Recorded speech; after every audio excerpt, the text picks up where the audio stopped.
Shalom, Ubrahá. Nossa aula de hoje temos a honra de estar aqui na casa do nosso queridíssimo Caster Oba! e queridíssima família, o Caster, a Estela, as meninas. Temos a honra, agradecemos muito por eles terem nos hospedado durante tanto tempo. E o tema de hoje, que é a pergunta de muitas e muitas pessoas, é sobre o... Os costumes sefaradi e Ashkenazi. Oh, muito bom. A diferença entre costume sefaradi, costume ashkenazi e costume Chabad. Isso. E na prática, nosso povo no começo tinha um costume só. Uhum. Na época da Mishnah, na época da Gemara, na época da Mishnah tinha um Bet HaMikdash. O que os Chachamim, o que os sábios de Israel determinaram lá, aquilo foi determinado para o povo inteiro. Então, não existia costume sefaradi, costume ashkenazi. Uhum. Eles faziam uma votação no Sanedrin, tinham várias opiniões, Uhum. faziam a votação e a opinião que era escolhida se tornava a lei prática Sim, e o resto virava teoria. correto. E o Rabi Uda Nassi escreveu a Mishnah e depois disso, no ano 450, o Rav Ashi terminou de escrever a Gemara Uhum. e nosso povo se espalhou, coincidiu com a queda do Império Romano. Correto. Nosso povo se espalhou e nosso povo se dividiu em duas categorias. Uhum. Uma categoria, esses que se espalharam pelas regiões que 150 anos depois do Ravashi, depois do término da Gemara, Uhum. aquela região se tornaria o Império Árabe, e esse Império Árabe ele ia do Paquistão até a Espanha. Correto. Foi o maior império em metragem, como se diz assim, Território. em território Uhum. e o tempo que ele aguentou, também o tempo, tanto em território quanto não sei como fala, Em período de tempo. tanto em tempo quanto em território. Correto. E esse Império Árabe, ele estava sempre em conflito com o outro lado que Uhum. eram os europeus cristãos. Correto. E daqui a gente entende que não era fácil mudar de um lugar para o outro, a comunicação também não era tão fácil. Uhum. Então, o que nosso povo costumou a fazer dentro desse Império Árabe, eles são judeus espanhóis, Uhum. que o principal da comunidade judaica no Império Árabe era a Península Ibérica, Uhum. era a Espanha, Uhum. e a Península Ibérica em hebraico é chamada de Sefarad. Uhum. Então, esses judeus da Península Ibérica, que eles determinaram a Halachá para todos os judeus árabes, para todos os judeus do Império Árabe, Uhum. esses judeus vão ser chamados de Sefaradim, porque a Espanha é Sefarad, e o costume deles vai ser conhecido durante centenas de anos como costume sefaradi. Correto. Então, o que eles costumavam lá não tinha muita ligação com o que se costumava fazer na Europa. Uhum. O principal da Europa, na época antiga, era a Alemanha, Uhum. e a Alemanha em hebraico é Ashkenaz. E essa Alemanha Legal. não necessariamente que era a Alemanha que Atual. atual. Entendi. Provavelmente era Gália, na França, uma coisa assim. Sim, sim. Essa Ashkenaz era lá na terra dos francos, né? Que depois eles começaram a falar latim, o latim é falado para francês, Uhum. mas lá a comunidade judaica de lá tinha opinião própria, tinha Uhum. tradições próprias. Então nós começamos um assunto assim de Minag Sfarad, Minag Ashkenaz. Tradição na Espanha, tradição na Alemanha. Uhum. Então, a tradição na Espanha, ela era também ligada ao jeito que o povo vivia naquela região. Uhum. Então, nos países árabes, por exemplo, as mulheres elas davam preferência que o marido tivesse mais algumas esposas Uhum. para que facilitasse o trabalho dela. Uhum. Ela sozinha não dava conta de tudo, então Uhum. ela apresentava para o marido uma amiga para que o marido se casasse também com a amiga, para que ela Uhum. tivesse uma ajudante em casa. Uhum.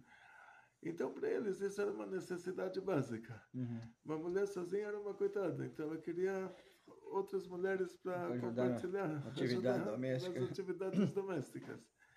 No país europeu, isso era um absurdo. Uhum. A mulher ter outra mulher dentro de casa é um absurdo. Então, o Rabino Gershom, no ano 900, que 900 e qualquer coisa, viveu o Rabino Gershom no Império Bizântico, que era o principal dos países cristãos, que era o Império Romano do Oriente, alguma coisa Sim. assim.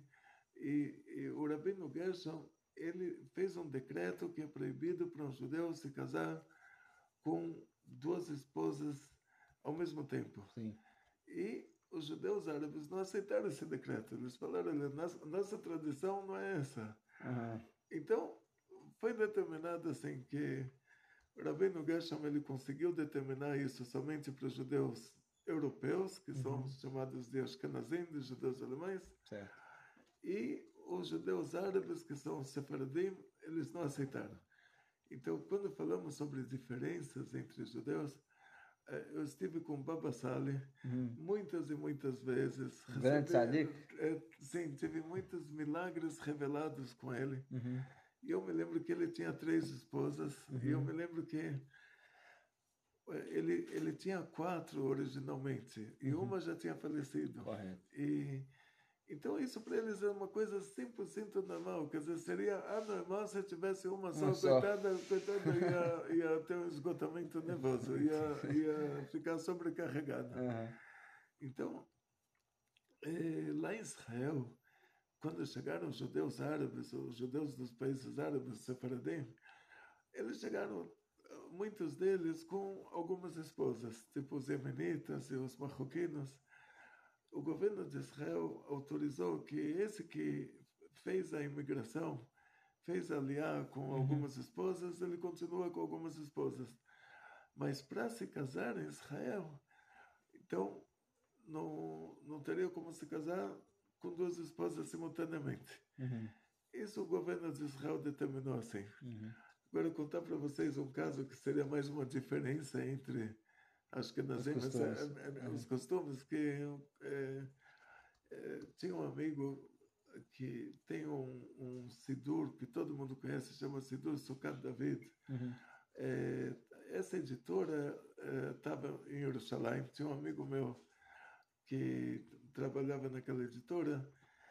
Ele me contou uma história muito, muito interessante. Ele disse assim, olha, o dono da editora, a esposa dele era muito, muito cruel. Uhum. E a esposa, ela ameaçava ele o tempo todo. Ela falava, olha, agora você vai sofrer de verdade. Uhum. Não vamos entrar em detalhes, né? Uhum. Que é aula livre, não tem limites de idade, né? Sim, correto. Mas ela era muito cruel. E, por outro lado, tinha a secretária que presenciava tudo o que aconteceu com ele. Uhum. E ficava com muita dó dele. E a esposa dessa pessoa, ela falou para ele, olha, não durmo com você, não te toco, não, Uhum. nada. Você é um viúvo em vida. Uhum. Você é um cara que nunca vai ter uma mulher. E eu nunca vou aceitar um get. E lá em Israel, se a mulher não aceita o get, não tem como dar o get para ela. Então, aí tem que fazer o get no rabinato, ela tem que aceitar o divórcio judaico. Então ela falou, não vou aceitar divórcio e também não vou dormir mais com você e acabou, você vai ser um coitado a vida inteira, você vai morrer coitado. Entendi. E a secretária estava participando de toda essa história. Uhum. E aí ela não aguentou mais, ela falou para ele, olha, sabe o quê? Vamos nos casar. Nós somos sefaradim, é permitido para o sefaradim, para ele se casar com algumas mulheres simultaneamente, Uhum. mas essa permissão é só num país que o governo permite. Uhum. Então tem do lado de Israel tem o Egito, que é um país árabe, Correto. e lá isso é uma coisa normal. Então eles pegaram um ônibus para o Egito, Uhum. levaram o rabino para lá também, se casaram lá, o rabino fez o casamento deles no Egito, voltaram, e aí essa pessoa tinha agora duas esposas. Agora não importava para ele que uma não queria Não nada com queria. ele, então Ele tinha uma e, segunda opção. e isso acho que a Nazi não poderia fazer. O judeu europeu não Uhum. poderia fazer uma coisa dessa, assim, Uhum. ir viajar para um país árabe e levar o Uhum. rabino e se Sim. casar com uma segunda esposa Aham. simultaneamente. Mas essa diferença é uma diferença que é uma coisa rara de acontecer isso hoje em dia, que hoje em dia nós não vemos nem entre os judeus separados, nós não vemos assim Não casamentos. tem mais. Então diríamos que isso é uma diferença de alahá, mas não uma diferença que vai tocar, vai fazer alguma, vai mudar alguma coisa na nossa vida. Uhum. Então, continuando em relação a essas diferenças, o que vai ser mais relevante para nós é que tem assuntos de kashrut que o Psak Din Sefaradim vai ser de um jeito, o Psak Din Ashkenazi vai ser de outro jeito. Então, para vocês Correto. entenderem como funciona isso, Uhum. é, nós contar para vocês uma história do Rebbe Shalom Ber de Lubavitch, que tinha uma pessoa que foi para o médico, judeu, muito religioso, Hassid do Rebbe, foi para o médico e já tinha feito a bracha antes, Ok. né? Tinha um problema de pulmão. Uhum. O médico falou para ele: você tem 30 dias de vida. Então, você tem essa doença, você morre em um mês. Para não causar um transtorno para a família, aí você vai pro cartório e já deixa a herança, já distribui a herança para quem você quer, já Uhum. escreve o testamento, porque daqui a um mês você já não está mais aqui. Certo. Então ele, no lugar de ir para o cartório, ele foi para o Rebbe.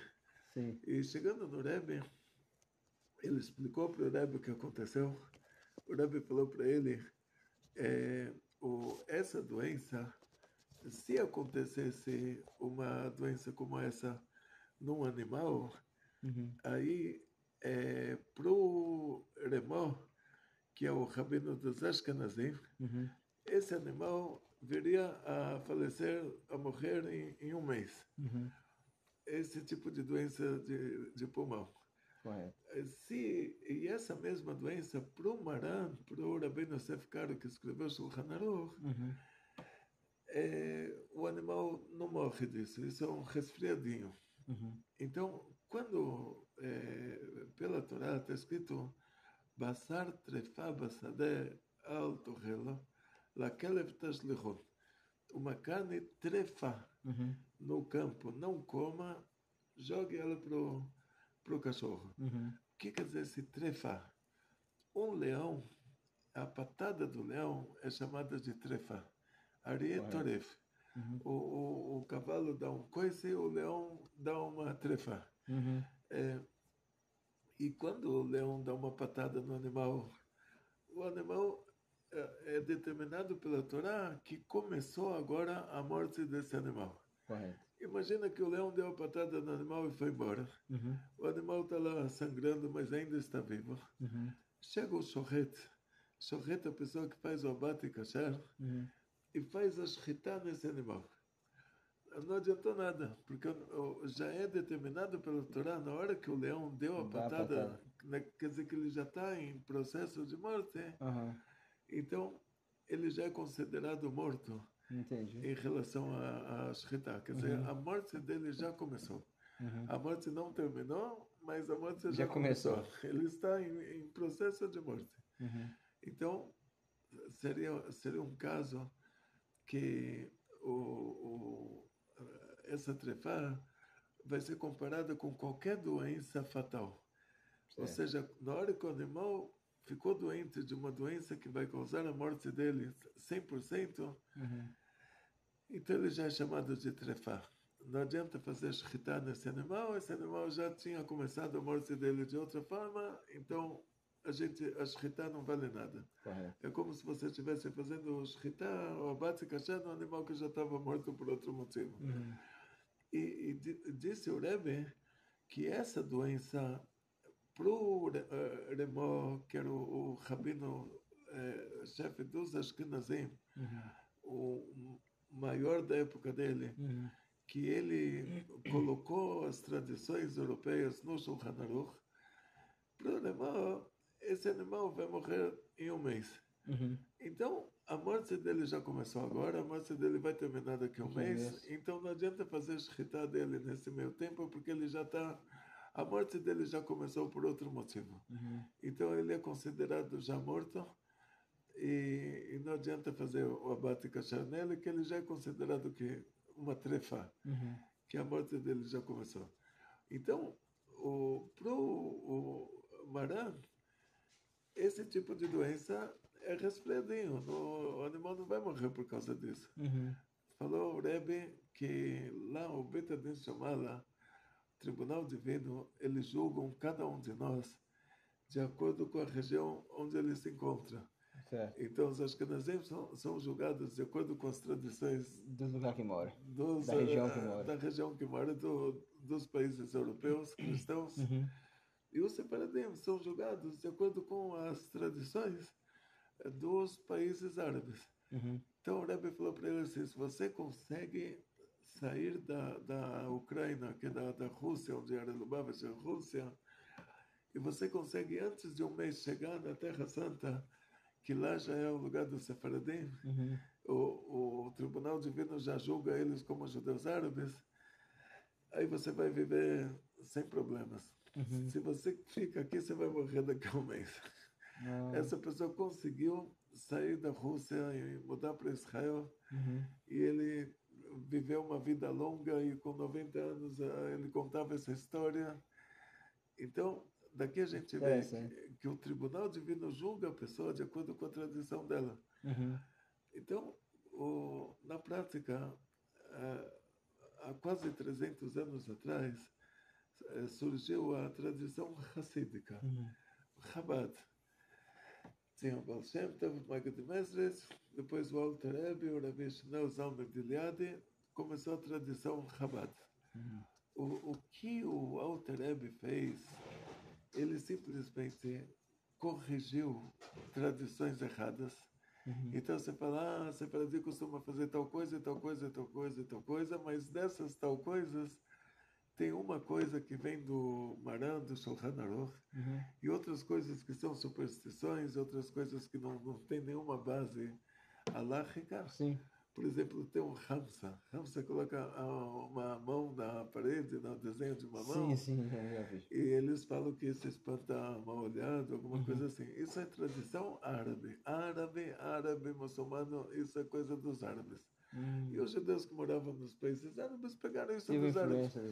E a gente procurou na Yeshiva, quando eu estava em Kfar Chabad, o Rosh Hashiva falou para a gente, não tinha nenhuma Gemara que isso é chamado segular? É segular, né? Segular que segular é uma simpatia, né? Introduzido no português com simpatia. Pegou a simpatia dos árabes lá. Então, na prática, o nosso Rosh Hashiva, em Kfar Chabad, ele falou, olha, perguntaram para ele onde está o Hamsa na Mishnah, onde está o Hamsa na Gemara. Ele falou, olha, não está na Mishnah, não está na Gemara. Essa história de Hamsa começa com os árabes, né? É coisa deles, que entrou no nosso povo. Entrou pela porta de trás, mas acabou entrando. Então, o Rabino vai arrecadar fundos com uma pessoa rica, que ele é um judeu sefaradi, traz para ele um quadro com Hamsa, e então entrou pela porta de trás, mas entrou. Então, tem coisas assim que o Alter Rebbe viu. Tinha uma época que uma criança fazia o Bar Mitzvah, fazia 13 anos, ele copiava o Sidur do amigo dele, era tudo escrito à mão naquela época, e aí o amigo copiava do amigo, que copiava do amigo, e chegou na época do Alter Rebbe, tinha 60 Sidurim, Então você pode falar, Sephardim reza assim, Ashkenazi reza assim. Não, tinha 60 possibilidades. O Alter Rebbe, ele corrigiu esses 60 Sidurim e ele fez o Nusach Arizal. Ele fez o Sidur Chabad, que é um Sidur corrigido. Quer dizer, ele pegou todos aqueles Sidurim antigos que tinham muitos erros e corrigiu. Corrigiu. Tinha coisas que acrescentaram lá, poesias, em lugar que é proibido falar no meio da reza. E eles falam aquilo com todo aquele temor, como se não falasse isso, vai saber o que vai acontecer. E está fazendo coisa errada e achando que está fazendo coisa certa. Então, o Rebbe fez essas correções. E ele enxugou todas as tradições desnecessárias e ele colocou as tradições cabalísticas, as tradições do Arizal, e surgiu o nosso Chabad. O nosso Chabad, nós podemos dizer assim, que em muitas coisas nós fazemos como Sephardim, e outras coisas fazemos como Ashkenazim, mas muitas coisas como Sephardim, que o Sephardim eles também vão mais de acordo com a Kabbalah. Correto. Então, vai acontecer uma situação assim, que tipo, onde a gente vai ver na culinária, por exemplo, não importa que os judeus árabes eles comem comida kasher, mas cardápios de comida árabe, tipo, eles adaptaram as comidas árabes para o kasher, e não importa que os ashkenazim também, eles comem comida europeia adaptada para o kasher. Correto. O que vai importar é que em Pesach, por exemplo, a gente, como Chabad, que nós pegamos um pouquinho dos Ashkenazim e muito dos Sephardim, mas essa parte de Kashrut, a gente não pega a tradição do Sephardim. Por quê? Na tradição do Sephardim, do Maran Beit Yosef, não tem problema em você comer arroz e feijão durante Pesach. Agora, o Remor, que foi o rabino de Krakow na época do Shulchan Aruch, ele ia escrever o Shulchan Aruch, e ele viu que o Maran Rabbeinu Yosef Karo já tinha começado a escrever, então ele falou, vou deixar ele escrever o Shulchan Aruch, eu vou acrescentar a tradição europeia no Shulchan Aruch do Sephardim. E essa tradição europeia, ela está baseada no dia a dia da Europa. Então, o dia a dia da Europa, que na Ucrânia se plantava muito trigo. Correto. E nos países árabes tinha arroz. Então, tinha um comércio entre os europeus e os árabes, que o navio levava sacos de estopa cheios de trigo, levava da Europa para o país árabe, e trazia do país árabe o arroz naqueles sacos de trigo. Então, o arroz que chegava na Europa, você encontrava grãos de trigo juntos. Então, nós conhecemos as histórias que todo o comércio, até uma certa época, até que o negócio das caravelas ficou mais lucrativo do que as caravanas do deserto, mas tem uma época que todo o comércio internacional era feito por caravanas e passava pela Síria e chegava numa etapa que aquela mercadoria subia no navio e embarcava para a Europa. Então, quando embarcava para a Europa, embarcava nesses sacos de estopa. Os separadim que compravam tipo hametz da Europa, compravam trigo da Europa, não tinha problema. Quem tinha problema é os ashkenazim que compravam o arroz do país árabe. Entendi. Então, para eles, os grãos eram um problema, enquanto que para os separadim, que eles não importavam grãos, eles exportavam os grãos. Para eles não era problema. O que eles importavam já era hametz, já era o trigo. Entendi. Já não pode se comer em Pesach o que eles importavam. O que eles exportavam, para eles podiam comer em Pesach, que o deles não era misturado. Entendi. E o que eles exportavam, por causa do transporte, acabava misturando. Então, os ashkenazim até hoje têm essa tradição de não comer grãos em Pesach, porque o Remor, o Moshe Isserlich, ele determinou que a gente não pode comer os grãos. É, só que na época dele não tinham descoberto ainda o México, Uhum. e na hora que ele determinou que nós não podemos comer grãos, essa determinação só serve para os grãos que ele conhecia. Ah, entendi. Depois que descobriram o México, descobriram a quinoa. Ah, sim. Aí a A gente quinoa não entra nessa proibição, né? não entra, a quinoa é um grãozinho do tamanho Uhum. do arroz, Sim, até menor, e não entra na proibição porque o Uremã não decretou sobre a quinoa. entendi. Eu não Então, conhecia ela. e não quer dizer, então a gente se aproveita disso Uhum.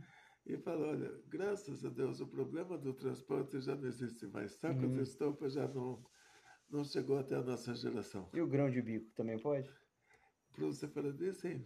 Agora, sendo que o Uremã decretou, por causa que esses grãos eram exportados para a Europa. Uhum. O grão de bico Grão de, tava nessa. grão de bico é hummus, né? Hummus vem do país árabe. Sim. Então ele era exportado, estava na lista de exportação. Uhum. Todos os grãos que existiam na época do Uremã, Uhum. o Ramoshis, ele decretou para não comer esses grãos em Pesach. Uhum. Então você vai ter que se esforçar, você não vai poder comer trina em Pesach, não vai poder Rumos. hummus em Pesach. Mas hoje não tem nenhum problema. Mas por causa que eles decretaram no passado, Não tem como mudar. o Tribunal Divino julga a gente de acordo com esse decreto. Sim. O Tribunal Divino não vai julgar a gente de acordo com os padrões de hoje, vai julgar a Uhum. gente de acordo com aqueles decretos da época do Uremã, do Beit Yosef. Então, o que vai acontecer? Você vai poder fazer sushi de quinoa em Pesach, Uhum. não vai poder fazer sushi de De arroz. arroz, mas vai poder fazer sushi de quinoa. Certo. Então, vamos dizer, essas são as diferenças alárricas, de uma maneira bem E a genérica. Torá deu respaldo, né, para esses grandes sábios da época legislar Tá, sobre é, determinados fatos que a Torá não tratava, né? E passava tá a escrito, vigorar como né, o decreto é, válido, né, como se a Torá tratasse daquilo. tá escrito na Torá que tudo que eles vão determinar, do lugar que Hashem vai escolher, tudo que eles vão determinar, você não vai poder se distanciar disso nem para a direita nem para a esquerda. Uhum. Que quer dizer que você vai ter que cumprir o que eles vão determinar, os nossos sábios. Então, na época da Mishnah, era fácil, tinha um Beit HaMikdash. Depois que o nosso povo se separou nessas duas categorias, Uhum. aí cada um determina só para a região dele. Uhum. Então, Maran Beit Yosef, Rabbeinu Yosef Karo, ele era um refugiado de Inquisição. Ele conseguiu escapar da Inquisição. Ele chegou em Tzfat, que era o Império Otomano. Uhum. Aí os muçulmanos naquela época foram a nossa salvação. Hoje é o contrário. Hoje o Trump que está ajudando, o Trump está Sim, ajudando a sim, sim. gente e os muçulmanos estão contra a gente, né? O Verdade. Irã. Verdade. Enquanto que naquela época era o contrário. Então, o Maran Beit Yosef, ele chegou em Tzfat, que era o Império Otomano. Ele escreveu Shulchan Aruch. Era uma época que muita gente teve que fugir, não tinha tempo para estudar, muita gente mudou de cidade, não sabia o que fazer.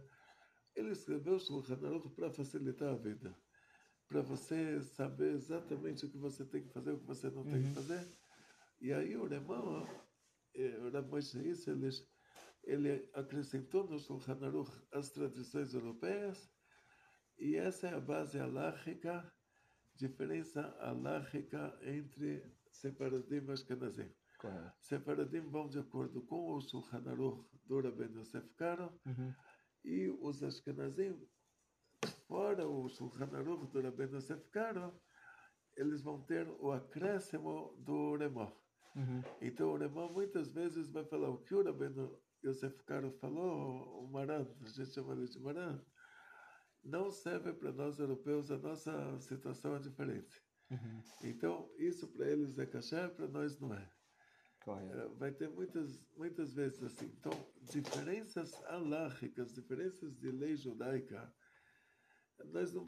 não chegou aos nossos dias muita coisa. Não chegaram muitas diferenças aos nossos dias. Uhum. Os separadim de hoje já não são aqueles separadim que tinha antigamente. É.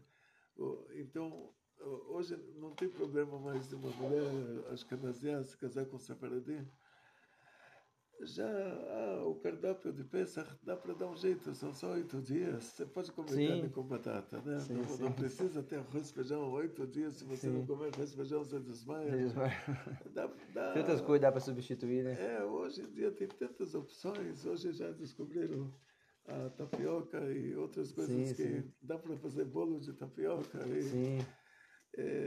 farinha de mandioca. Essas coisas não tinha antigamente. Farinha de batata, farinha então hoje você vive um Pesach, você nem sabe, você não sente que você está comendo comida de Pesach, você Uhum. tem bolo de Pesach, biscoito de Pesach. Então os separadim de hoje, eles já não são mais aqueles separadim que tinha antigamente. Então Uhum. hoje a mulher separadia não vai concordar que o marido tem uma segunda esposa durante a vida delas, enquanto está casado com ela, de jeito nenhum. Uhum. Se eles fazem ainda na Ketubá, eles escrevem que não pode ter uma segunda esposa sem a permissão dela. Agora procura aonde você vai encontrar um rabino separadi casado com 4 esposas simultaneamente, como tinha na época do Baba Sali. Sim. Então, hoje em dia, já os separadim, Ashkenazim, as pessoas já têm a mesma Acabou mentalidade. pegando também, né? A mentalidade ficou a mesma mentalidade. Uhum. Qual vai ser agora a diferença? Então, a diferença alárrica não tem hoje em dia. Uhum. Ou seja, vai ser a comida de Pesach, vai ser Uhum. pouca coisa, mas a diferença alárrica daquelas que eram drásticas, Uhum. tipo, em relação a casamentos e coisas assim, quer dizer, vai ter diferença alárrica somente no cardápio de Pesach. A diferença de rezas, cada um pegou as músicas do país dele. Ou seja, assim, você entra numa sinagoga de Ashkenazim, judeus europeus, no Yom Kippur, você vai ver o Hazan, pessoa que está... Produzindo a reza. Ele vai falar um Baruch Atah. Como ele Uhum. vai falar um Baruch Atah? Ele vai falar... Ba, a, e você está lá esperando e aí,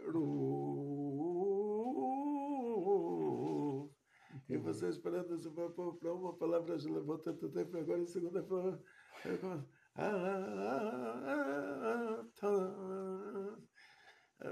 e você se encontra dentro de um teatro de ópera europeu. Ah, correto. As músicas das rezas Ashkenazim, eles simplesmente são as músicas do teatro de ópera da Europa, Uhum. e hoje essas músicas saíram da moda, e você vê que muitas sinagogas já começam a falar um Lechado Dia assim mais animado, É mesmo. e Uhum. tentam mudar um pouquinho Uhum. a música, Uhum. porque o pessoal já está dormindo no meio da reza.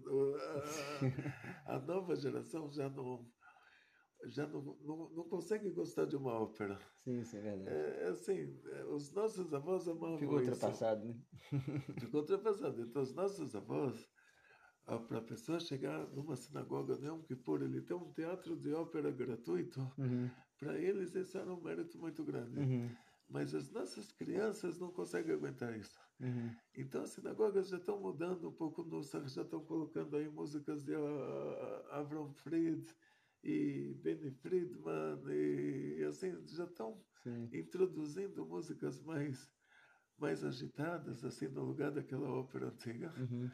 Agora, com o Separadim está acontecendo a mesma coisa. As rezas originais do Separadim, eles pegaram as músicas dos árabes. Eu tenho um pouquinho, eu gosto de música árabe. Por Uhum. incrível que pareça, minha mãe era do Líbano e quando era pequeno tinha aqueles discos, né? De vinil. Discos de vinil, e os discos de vinil que chegavam eram esses de música árabe. E o bairro que eu morava também tinha muita gente que tinha esses discos de vinil, tudo música árabe. Correto. Então, eu me lembro, assim, eu gosto desse estilo. Uhum. Por incrível que pareça, entrei no YouTube Music, numas músicas árabes assim, bem libanesas, sírias, e posso te mostrar a música árabe original, que você vai ter uma reza na sinagoga do Sefaradim, que é aquela música está sendo usada para a reza. Entendi. Mas é uma música tradicional árabe de tempos e tempos. Aham. E você vai falar, pô, pensei que era a música da reza. Não, mas eles pegaram a música da reza, pegaram de uma música tradicional árabe, quer dizer, cacherizaram a música. Entendi. Então, o que eles fizeram, os judeus árabes, eles cacherizaram as músicas árabes. E outras músicas que eles próprios desenvolveram dentro daquele estilo. Correto. Então, a reza não é diferente. Eles falam Shema Israel, você fala Shema Israel. Eles falam Midá, você fala Midá Shemona Esrei. Pode ser que uma palavra ou outra, uma frase ou outra Mude um pouco, né? mas não mas a reza é igual. As mesmas bênçãos matinais, mesmo Shema, o mesmo Amidá. Mas eles vão falar com uma música mais... Uma entonação diferente. Uma entonação oriental. Mas é a música. Quer dizer, não é que o Maran Beit Yosef ele falou, você só pode falar um Kiddush se a música for árabe. Ele não falou isso, você pode falar um Kiddush com uma música europeia também. Entendi. Não tem problema. Ou seja, não é assunto de Allahá que você é obrigado a cantar a reza no estilo Oriente Médio. Então, na prática, o que está acontecendo hoje é que muitas tradições do Sefaradim estão ficando um pouquinho para trás. Já não são mais atuais, como esse assunto de casamentos, de se casar com 4 mulheres e coisas assim. Outras tradições, por exemplo, em São Paulo, raramente você vai encontrar o sefaradi que vai comer arroz e feijão em Pesach. Porque muitas vezes ele é casado com mulheres ashkenaziá e eles, o que tem em comum é uma comida que todo mundo pode comer. Quer dizer, isso a gente não teria como chamar isso de diferença. Isso que eles falam, Selichot, Sefaradim, falam Selichot um mês. E a gente fala Selichot na semana que cai Rosh Hashanah. Chamar isso de diferença já é difícil de chamar isso de diferença. Ou seja, assim, antigamente, antes da Segunda Guerra Mundial, você não iria poder comer na casa de um sefaradi, por causa das diferenças de kashrut. Correto. Então, teriam diferenças assim drásticas. Por exemplo, o Ashkenazi vai ser mahmir, que ele só vai comer a parte da frente do animal, e os separadim, eles têm rabinos especializados que eles conseguem tirar o guida nashe, o nervo ciático do animal, conseguem tirar esse guida nashe com todas as ramificações dele, conseguem cacherizar a parte de trás também. Hoje em dia, nunca vi assim que um rabino ashkenazi não foi comer na casa de um rabino sefaradi por causa de algum assunto de kashrut. Mesmo que Pesach, cada um come na sua casa, mas sem essa diferença, não é que a diferença entre sefaradi e ashkenazi é a comida de Pesach. Se fosse só isso, não teria diferença. Entendi. Entende? Você fala assim, os italianos comem macarrão e os americanos comem hot dog. Então, essa é a diferença, não é essa a diferença. Entendi. Seja assim, não seria o suficiente para falar que o nosso povo está dividido em duas categorias. Isso que Pesach se come diferente e a reza se fala com música árabe, isso não seria o suficiente. Então a gente entende daqui que no passado realmente os sefaradim e ashkenazim eram muito diferentes. Não tinha como um casar com o outro. Entendi. Então você vê que os judeus da Síria, eles só se casaram com os judeus sírios e libaneses. Não tinha mistura lá. Porque que a mentalidade era tão diferente que não tinha como, não ia dar certo um casamento de um judeu sírio com uma mulher, uma judia europeia. Uhum. E hoje em dia, a juventude, todo mundo estuda nas yeshivot lá em Israel, é tudo misturado. Na minha yeshiva em Kfar Chabad, quantos marroquinos que tinham? Yeshiva Ashkenaz, yeshiva Chabad, quantos marroquinos que tinham lá? Então, quantos rabinos do Chabad hoje, que eles são sefaradim, assim, da gema mesmo, assim, Uhum. de pai sírio, mãe síria? Quantos rabinos de Chabad que vêm, assim, de famílias sefaradim, assim, originais? Então, assim, quando a pessoa vai se converter ao judaísmo, o Rav Ovadia Yosef, ele recomendava, se a pessoa faz a conversão em Israel, eu conversei com ele pessoalmente, ele recomendou isso pessoalmente. Se eu Uhum. conversei com ele sobre esse assunto, ele falou que ele recomenda, quando uma pessoa faz a conversão em Israel, para ele se tornar um sefaradi. Uhum. Porque ele falou, Israel, Oriente Médio, Israel tinha lá o Beit Yosef, quer dizer, o principal Beit Yosef estava em Israel. Uhum. Então, ele recomenda, mas ele falou assim, que a pessoa que se converte ao judaísmo, ele escolhe qual vai ser a tradição dele. Uhum. E hoje em dia que as tradições estão bem menos definidas, Uhum. então o que a gente recomendaria a uma pessoa que se converte ao judaísmo dele seguir a tradição de Chabad? Uhum. Porque Chabad pegou o melhor que tinha no Ashkenazi, o melhor que tinha no Sefaradi, corrigiu todos os erros, Uhum. fez uma nova tradição Uhum. que, mesmo que ela ainda tem uma base de judaísmo europeu, Uhum. mas ela tem uma qualidade do lado oculto da Torá, uma qualidade do Alter Rebbe ter peneirado 60 Sidurim, assim, ter corrigido 60 Sidurim, uma qualidade dela estar baseada no lado oculto da Torá. Uhum. Então, por isso que muitas vezes o Chabad, a tradição do Chabad é exatamente igual à tradição do Sefaradim. Você está lendo uma Haftarah na sinagoga do Shabbat, você vai ver que aqui começa o Sefaradim, onde está escrito aqui começa o Sefaradim, Uhum. o Chabad começa no mesmo lugar. Uhum. Aqui termina o Sefaradim, o Chabad termina igual. Ok, sim, Então, sim. o que eu aconselharia é assim, sendo que o Chabad se desenvolveu mais, então, mesmo que a pessoa ele vem de um lugar que é um lugar de separatismo, tipo, quando teve a independência da Síria, podia acontecer o que está acontecendo hoje lá, podia ter acontecido naquela época se a gente não tivesse fugido de lá a tempo. Uhum. Então, os judeus da Síria fugiram, a Síria deu um passe, que é um atestado de viagem, eles não deram passaporte. Uhum. Naquela época só o Irã tinha passaporte. Uhum. O Irã era um país desenvolvido, Estados Unidos do Oriente Médio. Uhum. E os outros países tinham só o passe, que era atestado de viagem. Uhum. O Brasil aceitou esse passe. Então todos os judeus da Síria foram para o Brasil.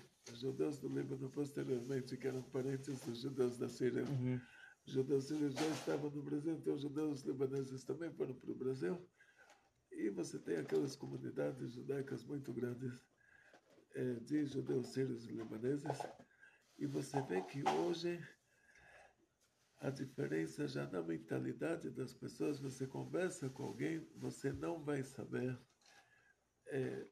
o que ele é. Uhum. Porque já essa terceira geração, os separadim de hoje já não são mais como os separadim Antigo. antigos. Então, Uhum. esse que é o detalhe importante. Uhum. Ou seja, o que eles mantiveram as tradições da Síria e os ashkenazim, os europeus, mantiveram tradições da Europa, mas o Chabad ele investiu nisso, ele consertou as tradições que eram superstições, Uhum. que entraram para a nossa cultura pela porta de trás. Ah, correto. Os rebes de Chabad eles corrigiram isso. Eles fizeram um Nusach que é um Nusach que é um Nusach do Arizal que ele engloba tudo, Uhum. que ele é na hora que você escolhe ser Chabad, quer dizer que já tem dentro do Chabad, já tem Ashkenazim, já tem Sefadim, já tem o bom dos Separadim, já tem o bom dos Ashkenazim, já tem... É uma... como se fala isso? Em português tem uma palavra assim. Uma fusão É uma fusão do melhor que tem de cada lado. dos dois costumes. Dos dois costumes. Então, isso é o que eu recomendo. Costume Chabad. Agora, para saber exatamente o que é costume Chabad, o ideal é estar, como vocês fazem, estar numa sinagoga de Chabad, Sim. que aí sempre o rabino, as pessoas da sinagoga, eles vão seguir esse costume. Então, aí você já vai presenciando, ou seja, já vai vivenciando, vivendo esse costume. E sempre que chega uma festa judaica, você vai ver que a gente costuma fazer de uma certa forma, com um pouquinho mais de rigor do que os outros fazem. E Shalom Aleichem. Baruch Hashem. Muito boa aula. Opa, então fala algumas palavrinhas. Queria te agradecer. Não para mim, para o público, umas palavrinhas. Mas eu quero agradecer a presença do Rabino aqui na minha casa. Foi muito bom ter recebido ele aqui, a sua família, aqui em Orlando, Estados Unidos, estado da Flórida, e ter sanado essa dúvida minha, que era a questão dos costumes, né? Que eu estou fazendo o Guiú e ainda não tinha definido porque eu não sabia a diferença exata dos dois costumes. Assim. Mas agora, a partir dessa explicação, ficou sanada a dúvida e agora dá para decidir, né, baseado nessa aula maravilhosa que o Rabino explanou para a gente. Muito obrigado. Agora eu tenho que agradecer do fundo do coração todos esses dias. Eu também. Oba! Oi, gente. Obrigada a toda a família, Stella, Caster e as filhas, por nos receber tão bem, tão família, de deixar a gente tão à vontade. Baruch Hashem, as portas abertas para voltar sempre. Obrigado. Que a gente já possa estar juntos, Jerusalém, se Deus quiser. Baruch Obrigada Hashem. por todos. Mais uma vez estarem aqui. Vem no vídeo, compartilhem, dê seu like, passe para os seus amigos. Tudo de bom. Shabbat Shalom, Git Shabbos para todo mundo. Shabbat Shalom, Git Shabbos. Muito obrigado por ter nos hospedado durante tantos dias. Não, foi poucos dias. E passou tão rápido porque está sendo tão bom. Olha só, e tanta comida diretamente do Kosher Grill. Kosher Grill, o melhor restaurante kosher dos Estados Unidos. Todo dia. É nem de Orlando, é dos Estados Unidos. Todo dia tanta comida no Kosher Grill. Olha, vou fazer propaganda para o Kosher Grill também. Baruch Hashem. Olha, de verdade. Olha, a Hashem também não fica devendo, mas paga com muito sucesso, muita saúde, muito dinheiro. Amém. Felicidades judaicas de toda a família, grandes milagres em grande estilo. Amém, Baruch Hashem. Baruch Hashem, estamos já viajando de volta. Amanhã a gente volta para Miami, depois domingo a gente volta para o Brasil. Vamos fazer uma excelente viagem. Não, a gente já vai para Jerusalém. Jerusalém, direto do Olá, Mashiach. Direto para Jerusalém. Amém. Muito obrigado. Abraço para todos. Bekoltov.